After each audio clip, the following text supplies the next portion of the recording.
আসসালামু আলাইকুম। আমি রাজীব আহমেদ রানি, রেসপন্সাবিলিয়া কম্পোনিজ কোসে de Provincia Brescia। আশা করি সবাই ভালো আছেন।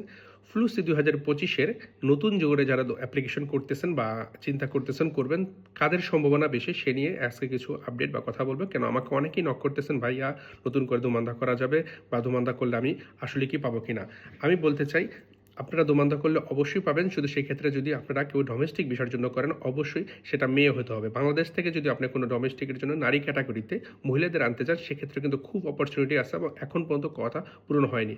তার মানে হচ্ছে আপনি যদি এখনও কোনো মেয়েদের আনার জন্য ইতালিতে ডোমেস্টিক বিষয়ে অ্যাপ্লাই করেন তাহলে কিন্তু আপনাকে কথা আসা এবং ন্যূনতম পাওয়ার সম্ভাবনা খুবই বেশি। তা আমি বলবো বিভিন্ন দেশ থেকে যারা মিডল ইস্টে আছে, বিভিন্ন দেশে যেমন আমাদের বোনেরা চাকরি করে, তারা যদি ইউরোপে আসতে চায় এবছর কিন্তু ইটালিয়ান গভর্নমেন্ট সারা বছর আমি 31 ডিসেম্বর পর্যন্ত সুযোগ আছে আপনাকে অ্যাপ্লিকেশন করার জন্য। তো আশা করি সবাই ব্যাপারটা শেয়ারই করবেন এবং খুব অপরচুনিটি আছে ইটালি আসার জন্য শুধু মেয়েদের ক্ষেত্রে। তো সেই মর্মে আপনারা এখনও অ্যাপ্লিকেশন করতে পারেন। আল্লাহ হাফেজ, ভালো থাকবেন।